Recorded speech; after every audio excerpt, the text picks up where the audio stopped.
Señor Dios eterno, nuestro Padre celestial, el pastor de nuestras almas, venimos delante de tu presencia, Señor, a rogarte por el obrar de tu Santo Espíritu en medio de nosotros, a pedirte que el poder de tu Espíritu Santo, la iluminación de tu Espíritu Santo, esté con nosotros de una manera especial en esta mañana, mientras vamos a tu palabra, Señor. Que la gracia manifestada en nuestro Señor Jesucristo brille de una manera especial en nuestros corazones. Que podamos ser transformados a tu imagen, Señor.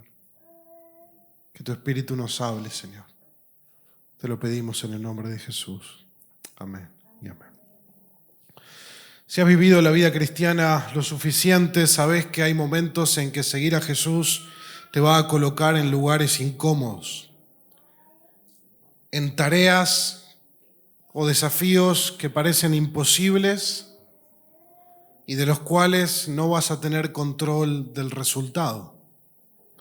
Pero aún así, el Señor nos llama a obedecerle. Y por lo tanto, nuestro gozo tiene que estar puesto en el Señor y en la relación que tenemos con Él y no en los resultados de aquello que estamos emprendiendo, porque no tenemos control de esos resultados.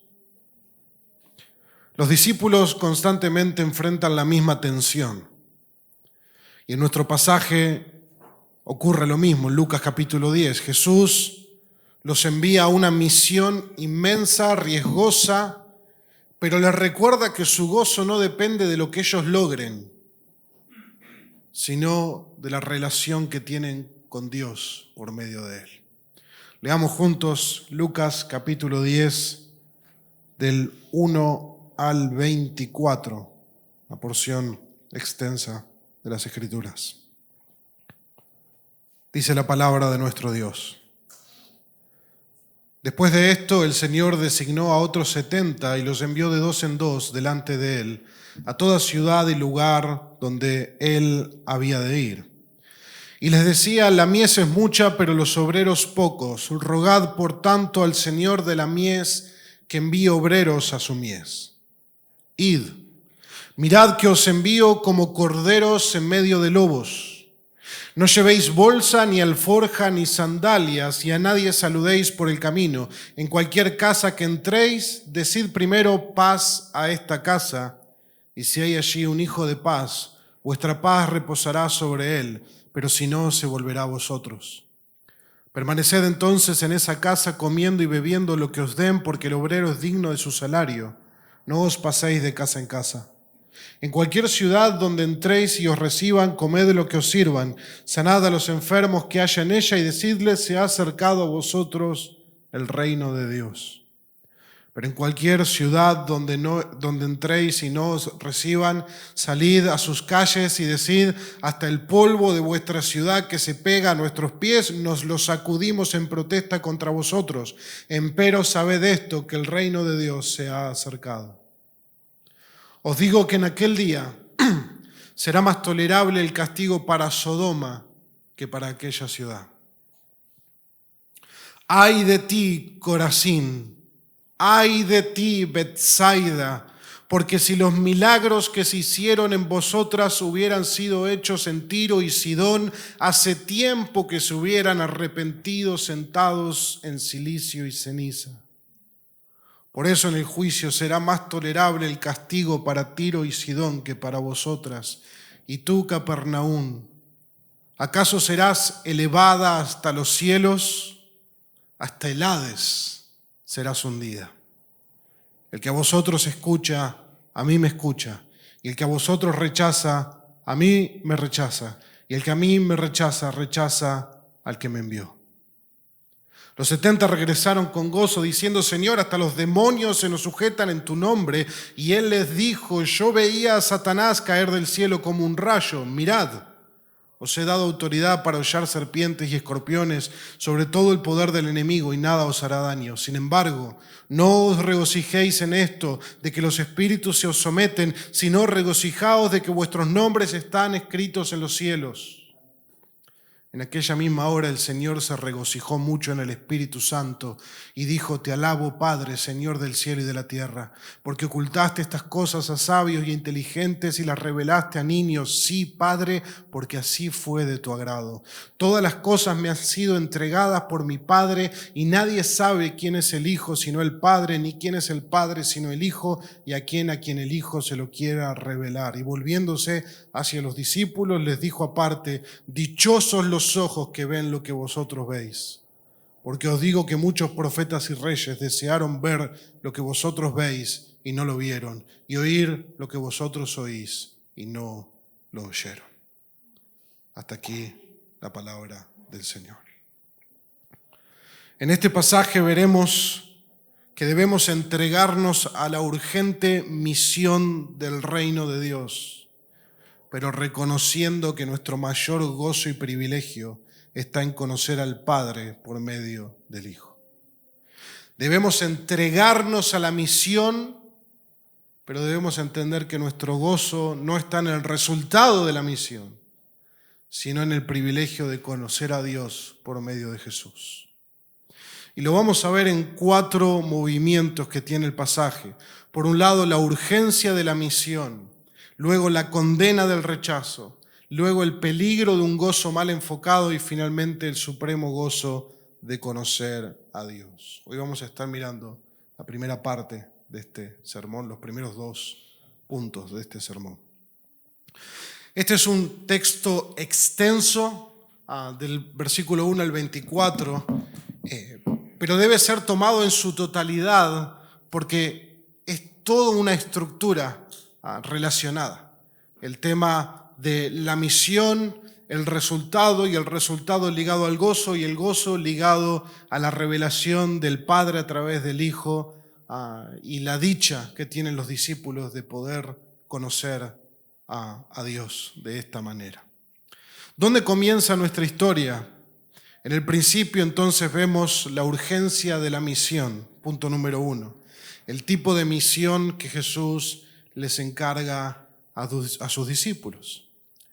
Luego de que Jesús declaró al final del capítulo 9 el costo de seguirle como su discípulo, que es lo que leyó nuestro hermano Gustavo, en el capítulo 9 nosotros veníamos viendo acerca de lo que significa verdaderamente seguir a Jesús y el costo que tiene de seguir a Jesús, y terminamos con una nota muy alta en el versículo 62, que lo pueden ver en sus Biblias. La nota que Jesús da es: nadie que después de poner la mano en el arado mira para atrás es apto para el reino de Dios. Jesús establece la vara, cuán alta está para aquellos que deciden seguir a Jesús como sus discípulos. Y el versículo 1 del capítulo 10 comienza diciendo: después de esto. Por lo tanto, el tema del discipulado está latente, el tema del discipulado está presente, fuerte. Hay un costo que pagar por seguir a Jesús. Y cuando Jesús se enfrenta con estos casos de personas que le dicen: Señor, yo te voy a seguir, pero déjame primero que entierre a mi padre. No, Señor, yo te voy a seguir, pero primero déjame que me despida de mi familia. Y el Señor dice: no. Si alguien quiere venir en pos de mí, tiene que tomar su cruz, negarse a sí mismo, seguirme. Porque nadie que pone la mano en el arado y mira para atrás es apto para el reino de Dios. Entonces la vara está alta. Y después de esto, de esa multitud de discípulos, o de aquellos que querían ser discípulos, tenemos una multitud amplia.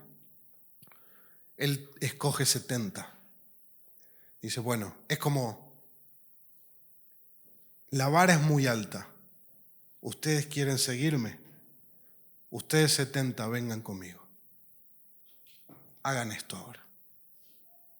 Fíjense cómo la idea de seguir a Jesús, hermanos, no queda en una decisión romántica y poética que hacemos un domingo por la mañana. La decisión de seguir a Jesús no es escuchar acordes de una canción y decir, heme aquí, yo iré, para luego seguir viviendo nuestras vidas como nosotros queremos. Esto es un claro ejemplo de que la vara alta exige una vida conforme a esa vara. Que el sacrificio de ser un discípulo de Jesús, el costo que hay que pagar para seguir a Jesús, no queda en una aceptación teórica. Debe ser llevado a la práctica. Debe ser llevado a la cancha, como decimos en criollo. Por lo tanto, acá hay una lección muy clara. Después de la teoría sigue la práctica. Después de esto, escogió a 70 y los envió de 2 en 2 a una misión. Estos no son los apóstoles, el texto dice que son otros 70.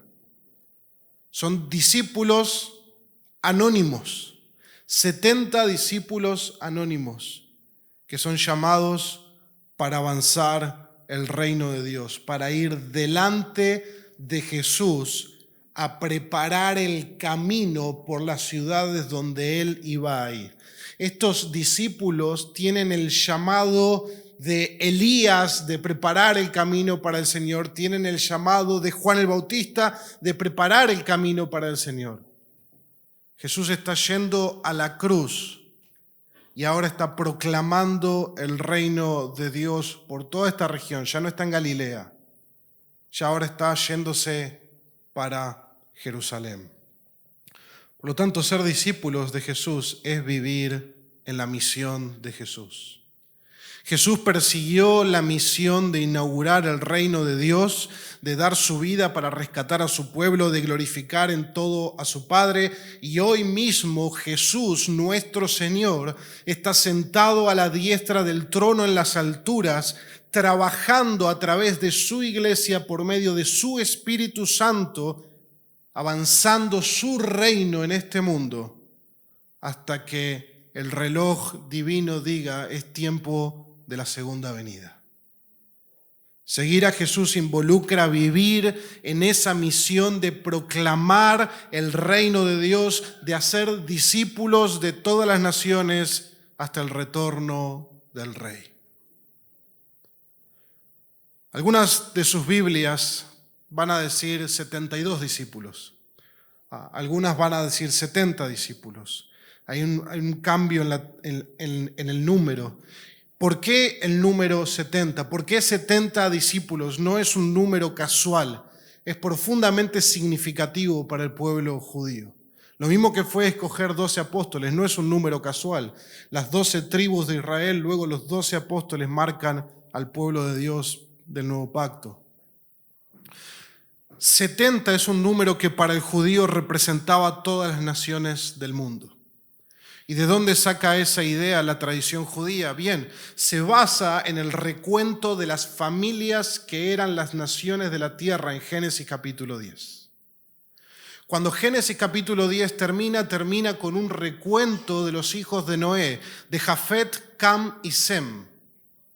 Los hijos de Jafet son 14 familias, de Cam 30 familias y de Sem 26 familias, y el total eran 70 familias que representaban las naciones que estaban en la tierra. Así termina Génesis capítulo 10. Por lo tanto, en la mentalidad del judío, el número 70 representaban las naciones del mundo, las naciones de la tierra. Pero cuando la Biblia se traduce del hebreo al griego, la llamada Septuaginta, que era la Biblia que tenían en el primer siglo, los traductores escribieron 2 nombres más. Entonces tenemos 72 nombres en la Septuaginta y 70 en la Biblia en hebreo. Por lo tanto, cuando unos traducían para pueblo griego, mantenían el 72, y cuando otros traducían para el pueblo judío, mantenían el 70. Y eso es un argumento a favor del simbolismo detrás de este número, porque está relacionado con las naciones del mundo. Como señala el teólogo William Taylor, este número, cito, pretendía significar las naciones del mundo. Fin de la cita. En el inicio del Evangelio de Lucas se dice que Jesús sería luz para revelación de los gentiles, es decir, de las demás naciones que no eran judías. Y el encargo a los 70 a ir a un territorio que es principalmente pagano tenía una clara manifestación de la naturaleza global de la misión de Cristo. No eran solamente los apóstoles, los 12 predicando al pueblo de Israel, sino que eran los 70 simbolizando la apertura de la buena nueva a todas las naciones de la tierra. Es un indicio que lo que Jesús está trayendo no es un reino para Israel, es un reino para todas las naciones de la tierra que se vuelvan a Él. Es un reino para toda lengua, tribu y nación que se puede recibir por medio del arrepentimiento y la fe. Jesús entonces da instrucciones a sus discípulos de cómo deben comportarse, qué deben hacer, y antes de partir les dice que la primera necesidad es orar. Interesante.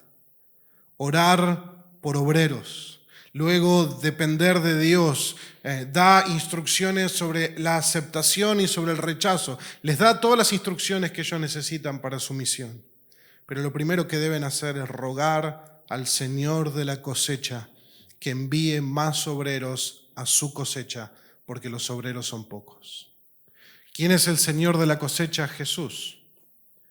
Jesús es, a partir de este capítulo, cada vez más mencionado con la palabra Señor. De hecho, así inicia el capítulo. Después de esto, el Señor designó a otros 70. Jesús es el Señor de la cosecha, y la imagen de la cosecha, que es muy utilizada por Jesús en los evangelios, representa al pueblo de Dios que está listo para ser salvado por la proclamación del evangelio.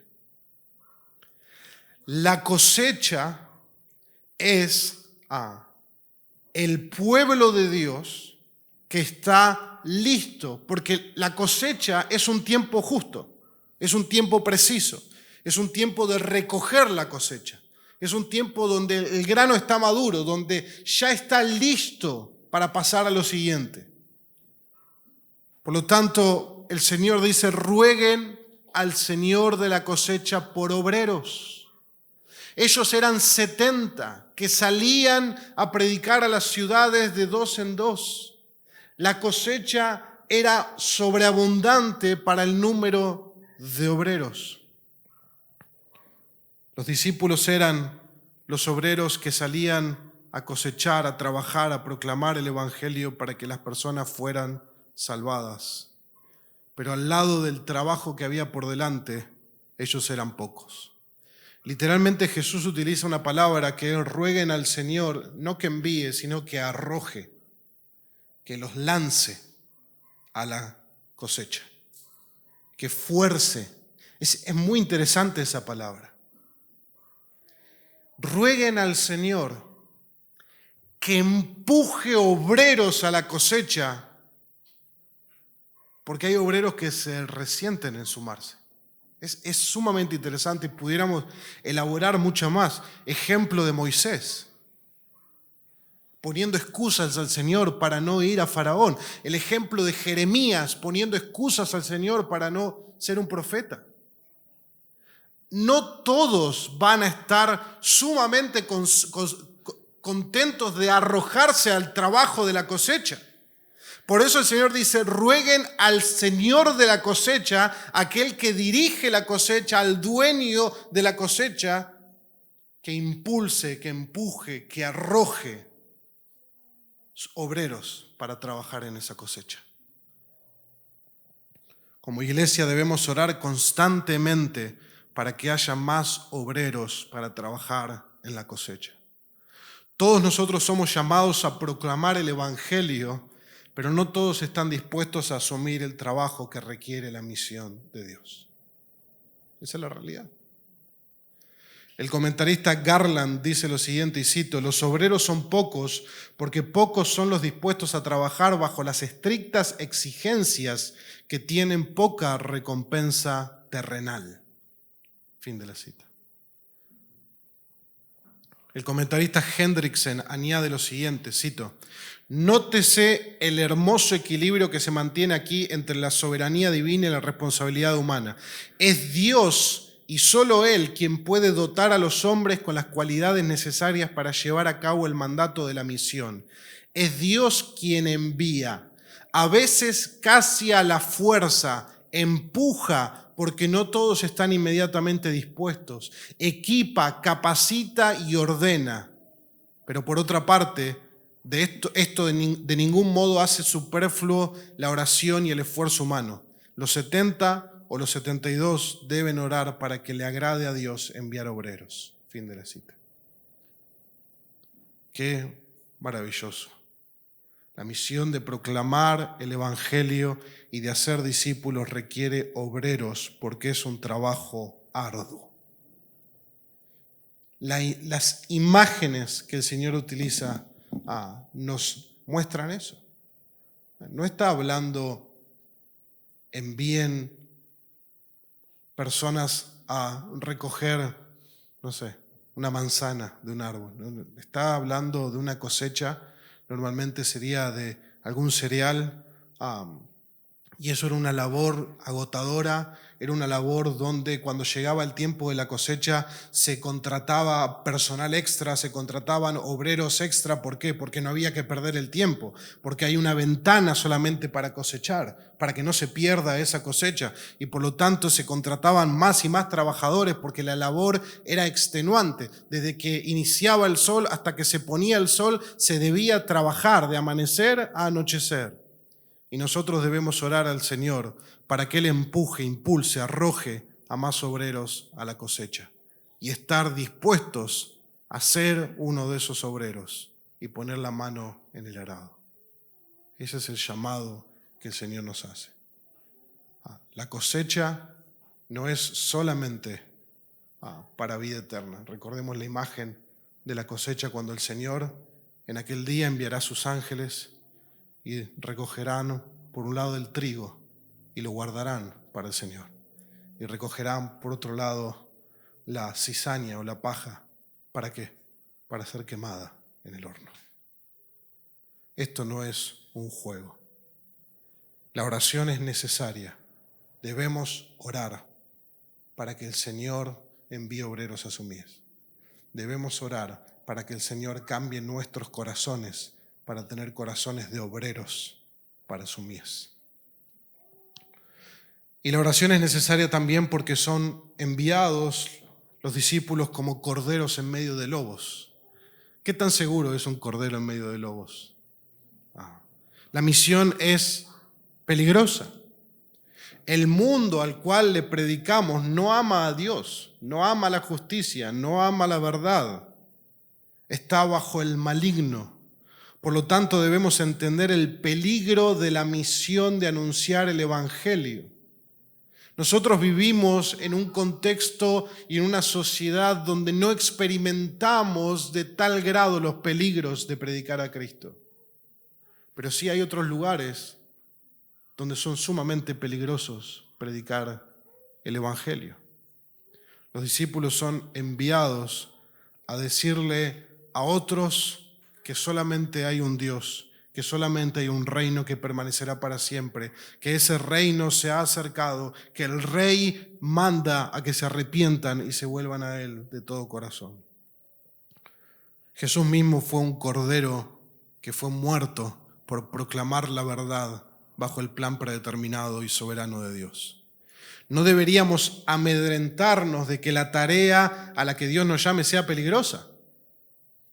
No debería ser algo nuevo para nosotros.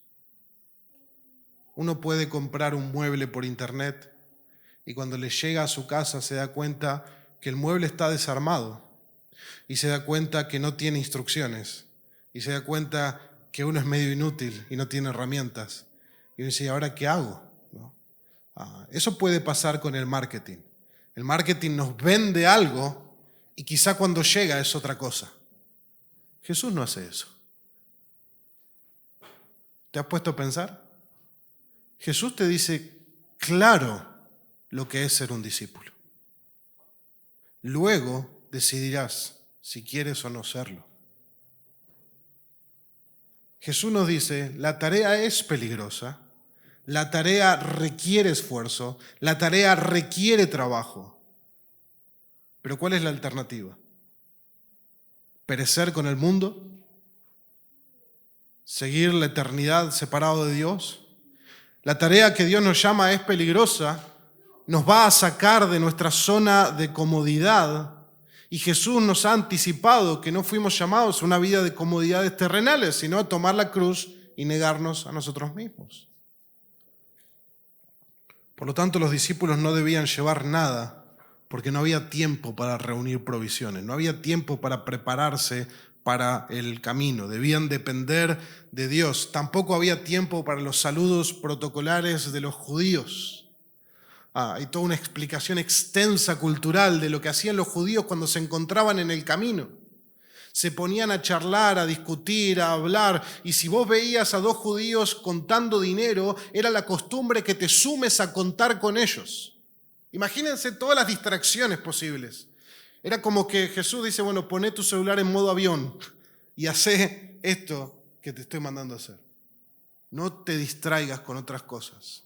Los discípulos tenían una tarea que requería enfoque. Y lamentablemente, nosotros vivimos en un mundo de distracciones. Vivimos en un mundo que nos propone 1000 vidas distintas que podemos vivir. Mientras tanto, el Señor nos está llamando a la misión de Dios y a estar enfocados en la misión de Dios. No distraernos con otras cosas. Como el apóstol Pablo habla del obrero de Dios, que no es como un soldado que se enreda en los trabajos de esta vida porque ha decidido agradar a quien lo reclutó por soldado. O el labrador que trabaja sin cesar porque tiene sus ojos puestos en la recompensa de la cosecha. O el atleta que se esfuerza y se disciplina porque quiere ganar un premio. Eso es la mentalidad que Pablo le transmite a Timoteo como obrero de Dios. Y esa es la mentalidad que tenemos que tener nosotros. No construyas tesoros en este mundo. ¿Por qué? Porque este mundo pasará. Eso lo dijo Jesús con toda claridad. Construye más bien tesoros en los cielos, donde no hay ladrones, donde no hay impuestos, donde no hay nada que te va a hacer perder esa recompensa. No vivas para el mundo que perece. Hay una urgencia en este llamado. La eternidad de las personas está en juego.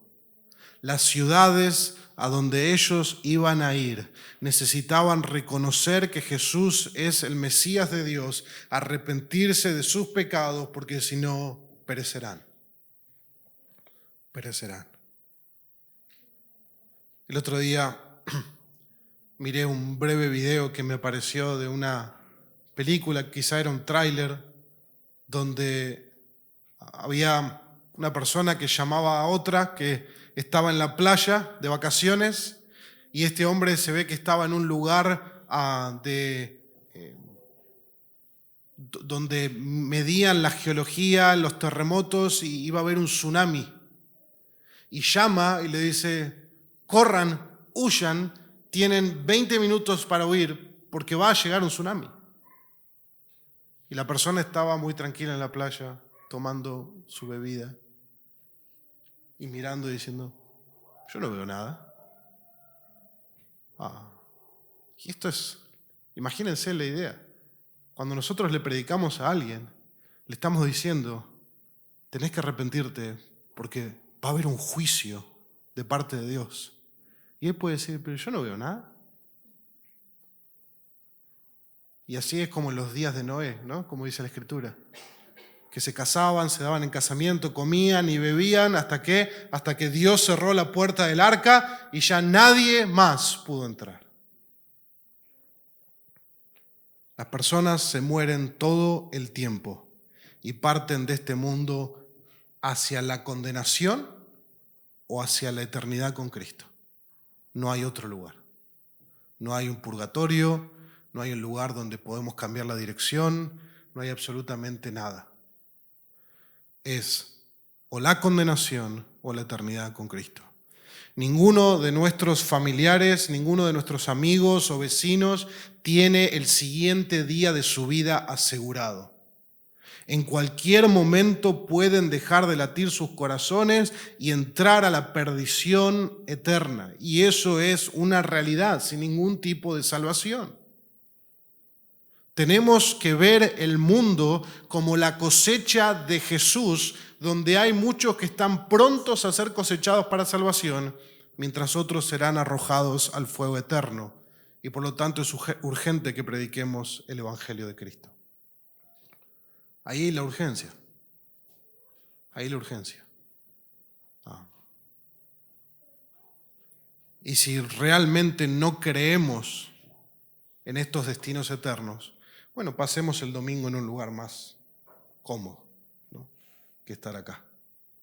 Pero si creemos la palabra de Dios, entonces necesitamos crecer en nuestro sentido de urgencia. Y el sentido de urgencia nos lleva a orar por más obreros, a orar para que el Señor obre. Pensaba en esta semana, en nuestra iglesia, y venía el deseo a mi corazón de decir, bueno, pudiéramos empezar no solamente a orar por pastores, no solamente a orar por diáconos, sino por misioneros, de poder ser una iglesia que envíe misioneros a lugares donde Cristo no es predicado. Y ese debe ser nuestro anhelo, porque estamos en la misión de Dios y por lo tanto somos misioneros de esa misión. Cuando los 70 llegaban a una casa, si la casa eran bien recibidos, entonces la paz había llegado a esa casa. En el Evangelio de Lucas, la paz no es otra cosa que un sinónimo de salvación. La idea en el Nuevo Testamento y en la cultura normalmente se le mencionaba hijo de una cualidad cuando esa cualidad representaba a esa persona, hijo de paz, porque la paz era una característica en la vida de esa persona. Tenemos en la Escritura hijos de ira, hijos de desobediencia, etcétera, ¿no? Hijos de Satanás, el diablo, hijos de luz, los cristianos. De la misma manera, hijos de paz representa personas que han experimentado esa salvación, paz con Dios. Taylor, el comentarista, lo explica de la siguiente manera. Al principio del Evangelio de Lucas, Zacarías dice que Juan el Bautista irá delante del Señor para preparar sus caminos. Esta preparación implica dar conocimiento de salvación a su pueblo para el perdón de sus pecados. Este perdón guiará nuestros pies en el camino de la paz. Así, la paz y la salvación vienen a través del perdón de los pecados. En el capítulo 7, las palabras de Jesús a la mujer pecadora confirman esta comprensión de la paz. Jesús dice, tus pecados son perdonados, tu fe te ha salvado, vete en paz. La paz que Jesús ofrece no es el fin de la inestabilidad global, porque Él promete que se levantará nación contra nación.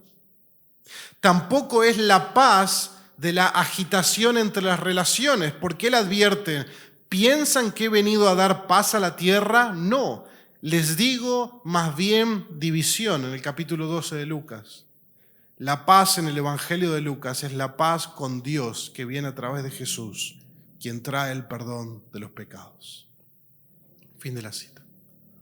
Cuando nosotros proclamamos la paz que viene por medio de Jesucristo, no estamos diciendo que en el mundo va a reinar ahora la paz, no estamos diciendo que en tu hogar y en todas tus relaciones va a reinar la paz, sino que estamos diciendo que podés tener paz por medio del perdón de tus pecados, por medio de Jesús. Paz con Dios. Porque al fin del día, lo que más importa es nuestra rebelión contra Dios. Porque en el día del juicio, todos los hombres comparecerán ante Dios, ante nadie más. Si la familia entonces recibía el Evangelio, recibirían a los discípulos, los hospedarían, le darían lo necesario para que ellos coman y obviamente no sabemos qué tipo de familia sería, pudiera ser una familia pagana, pudiera ser una familia gentil y tampoco sabemos qué le pondrían a la mesa. Por eso Jesús dice, coman lo que les pongan a la mesa. No empiecen con leyes ceremoniales dietarias cuando la salvación está en juego. Estamos hablando de otra cuestión. Lo mismo le dijo a Pedro en Hechos capítulo 10. No empieces, Pedro, con que no podés entrar a lo de Cornelio.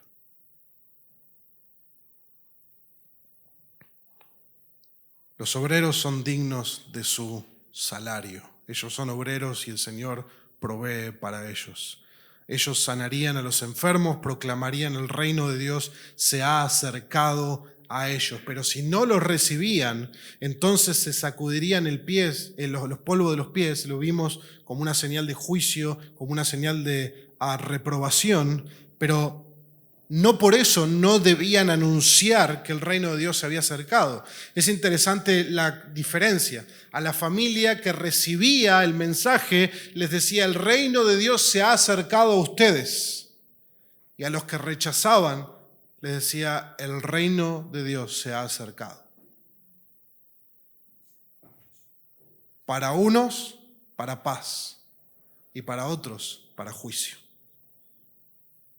Porque la realidad de que el reino se ha acercado y se ha inaugurado en la muerte de Cristo es una realidad tanto para el creyente como para el no creyente. Para el no creyente es juicio, expectativa de juicio. Para el creyente es de gozo y de alegría eterna. Los obreros son los heraldos del mensaje sobre el reino y el Mesías, pero pueden recibir dos respuestas, ser rechazados o ser recibidos en paz. Nunca antes en toda la historia de la revelación bíblica, antes de esto, hubo esta clase de mensajeros que encontramos con los apóstoles cuando fueron enviados y que encontramos con los discípulos cuando fueron enviados. Jamás se encontró en la historia de la revelación esta clase de mensajeros. ¿Por qué?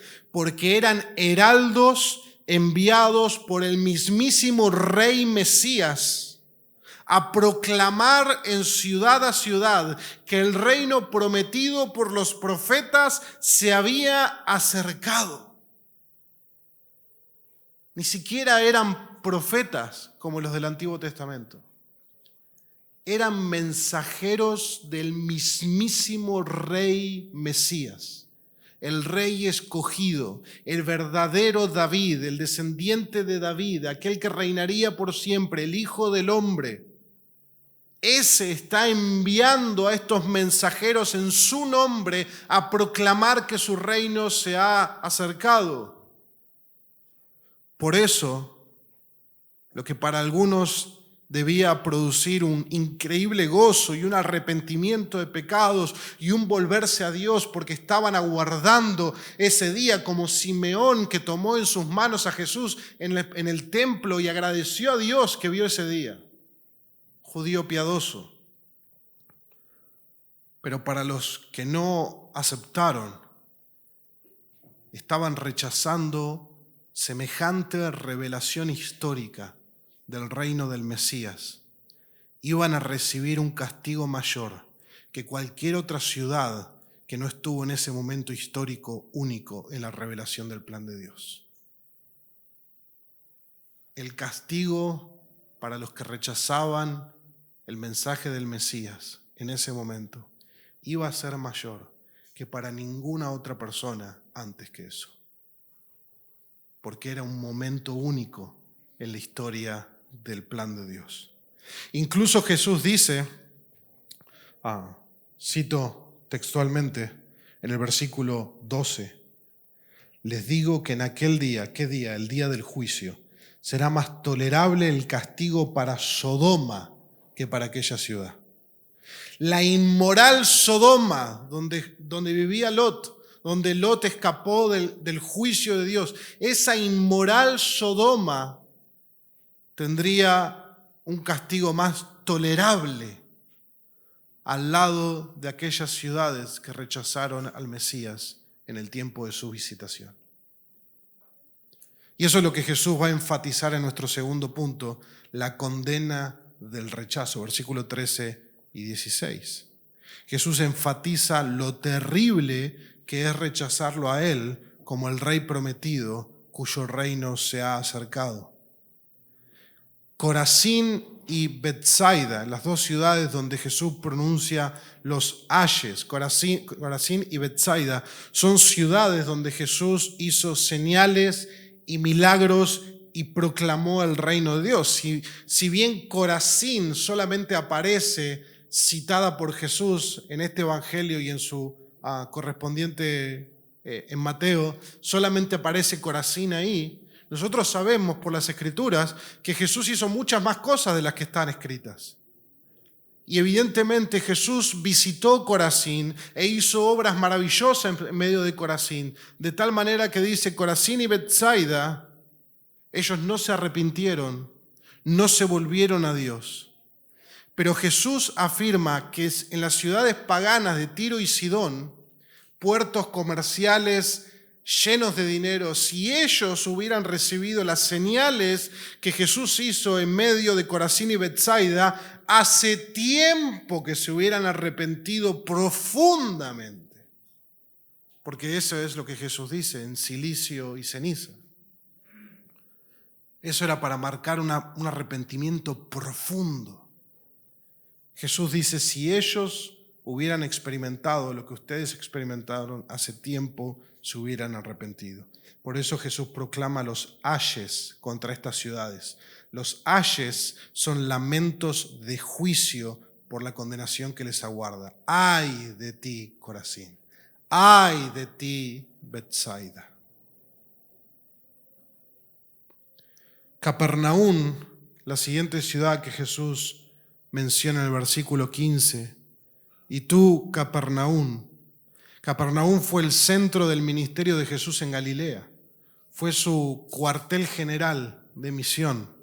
Y sin embargo, vemos que fue una ciudad incrédula acerca de la llegada del reino de Dios. Las palabras de Jesús, las palabras que Jesús utiliza, Jesús está aludiendo a la caída de Babilonia, que fue abatida por su orgullo. Está citando al profeta Isaías.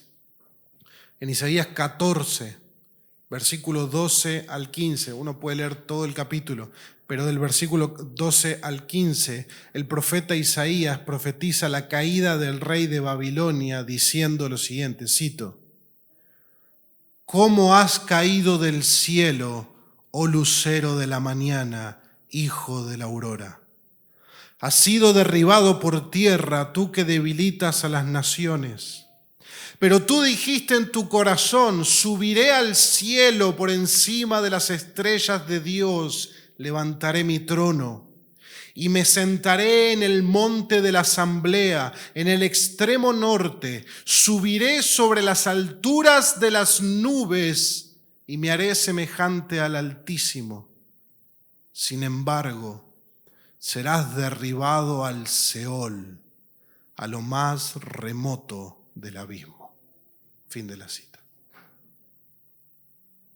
Esta profecía hacia el rey de Babilonia y a Babilonia, muchísimo tiempo antes de que eso ocurra.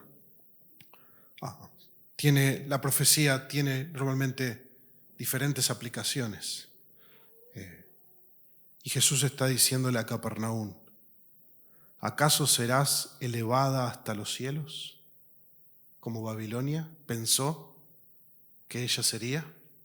No, hasta el Hades serás hundida.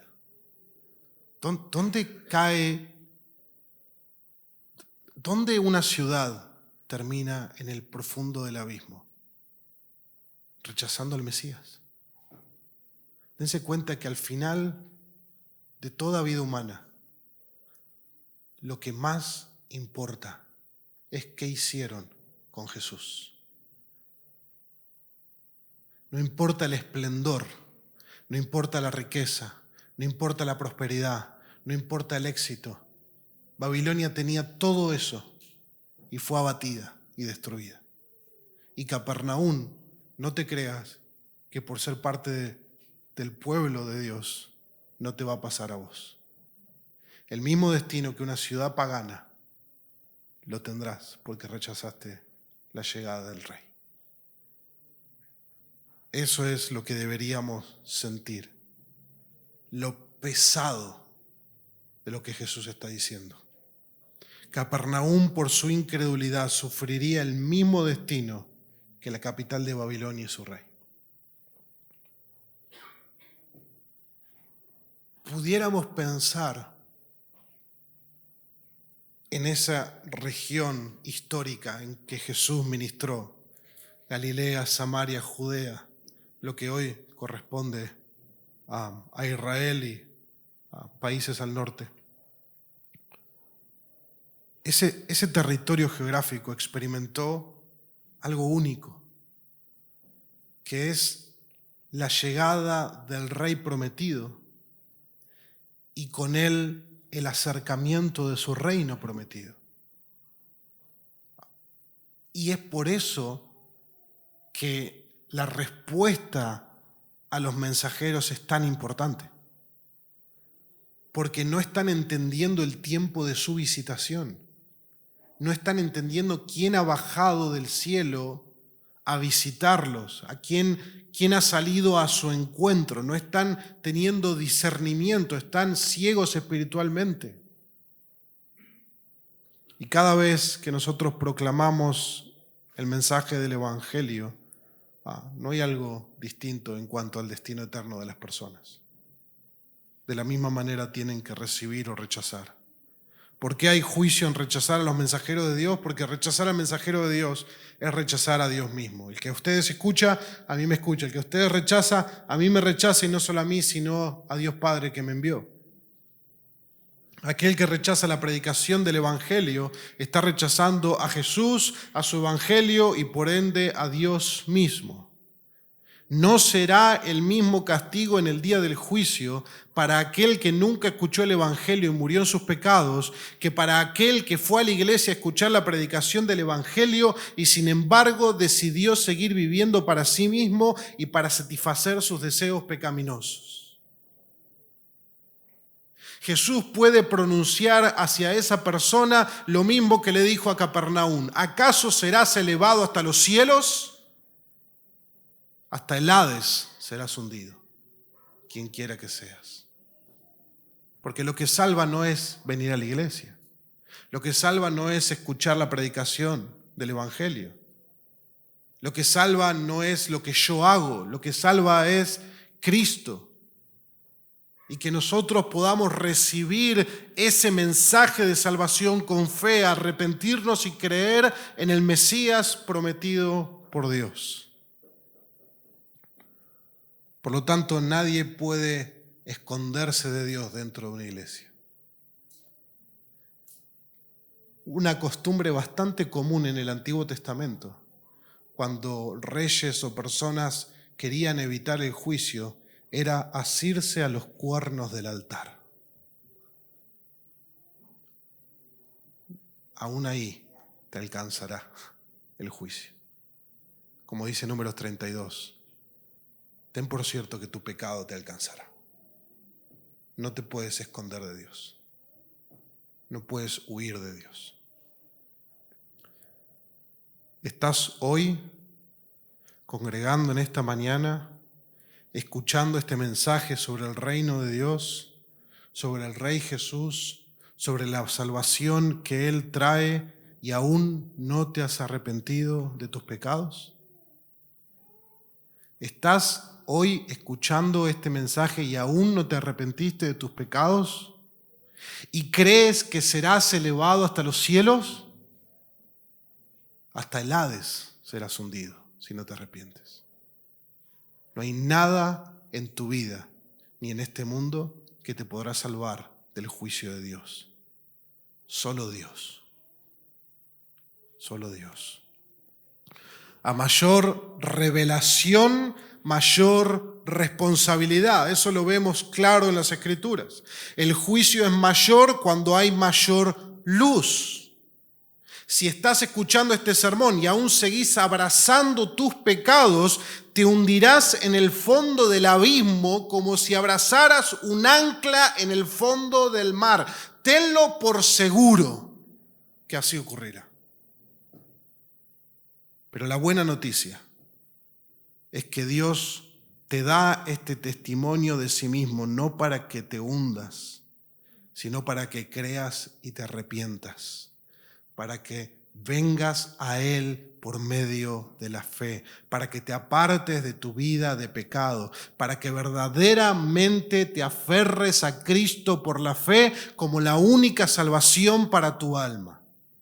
El hecho de que estés escuchando este sermón en esta mañana y aún no seas un discípulo de Jesús, lo que muestra es la maravillosa misericordia de Dios para tu vida, que sigue dándote testimonio para que te arrepientas. Dios quiere que seas un hijo de paz y no un hijo de condenación.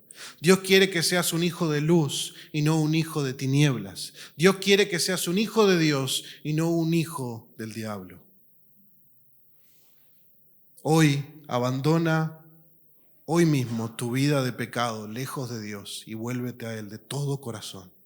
Vuélvete a Él de todo corazón y empieza a congregar en esta iglesia, empieza a ir a los discipulados, empieza a abandonar tu vida de pecado, empieza a renovar tu mente, empieza a obedecer a Dios y síguele por el resto de tu vida. Eso es lo que Dios quiere. No hay tiempo para esperar, es urgente, no lo dejes para mañana porque no sabes si hoy no es la última oportunidad que Dios te da testimonio para que te vuelvas a Él.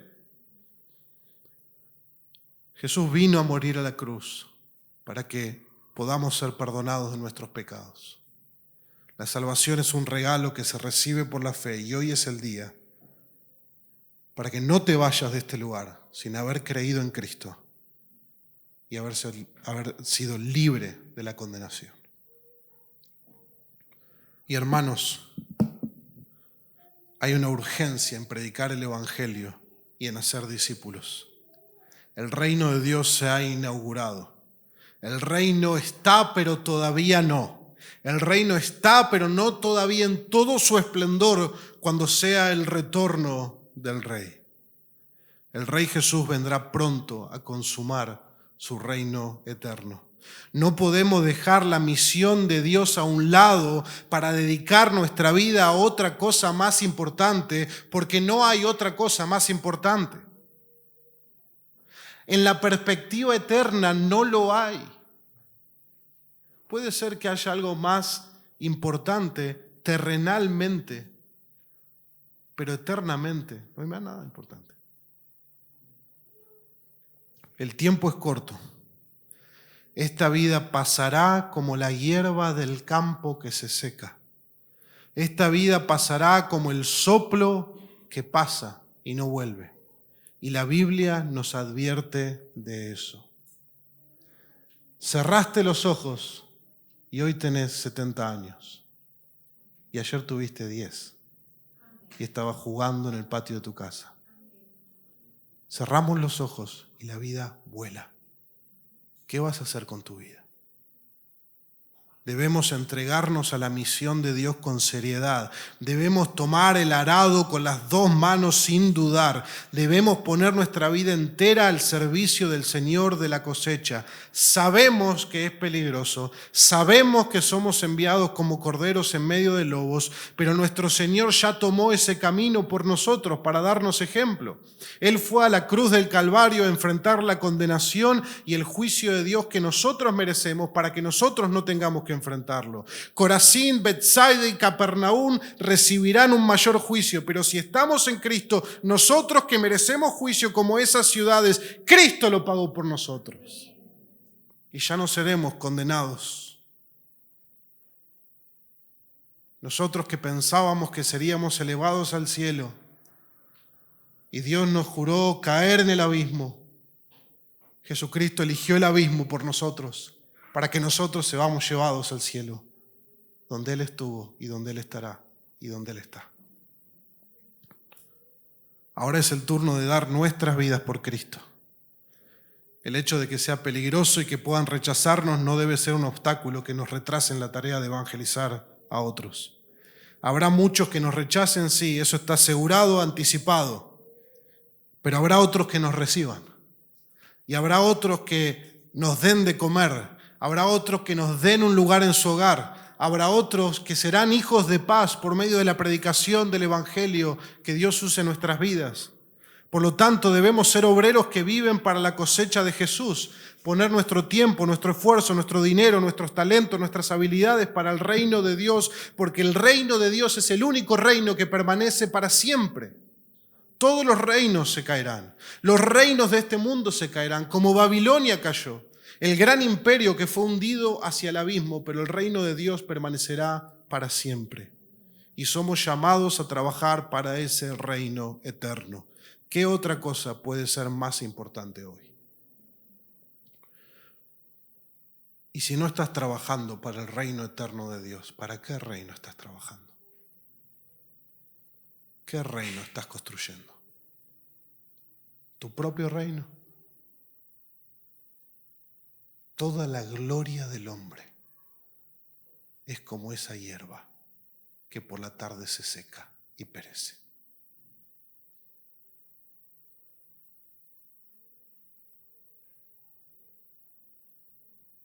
Nuestras vidas pasarán como un soplo y solo lo que hagamos por Cristo va a quedar. Hoy mismo examinemos nuestra vida por medio de la iluminación del Espíritu Santo y evaluemos cómo estamos viviendo, qué estamos reteniendo que Dios nos pide que entreguemos, qué estamos poniendo primero antes que el reino de Dios. ¿Qué excusas tenemos o a qué no queremos renunciar para seguir a Jesús sin condiciones, sin compromisos, para jugarnos completamente por el que dio su vida por nosotros? Que Dios mueva tu corazón y mi corazón para que nos lancemos como un obrero a la cosecha de Jesús, pagando el precio que se requiere. Que no esperemos que el Señor tenga que empujarnos a la cosecha, porque Él tiene el poder para empujarnos a la cosecha, sino que hagamos como el Señor Jesús, que Él puso su vida para la cosecha de Dios. Esta semana, hermanos, prediquemos el Evangelio, oremos por oportunidades, oremos por más obreros y hagamos cosas prácticas en pos de avanzar el reino de Dios. Tomemos cada decisión a la vista del reino que permanece para siempre. Vamos a orar.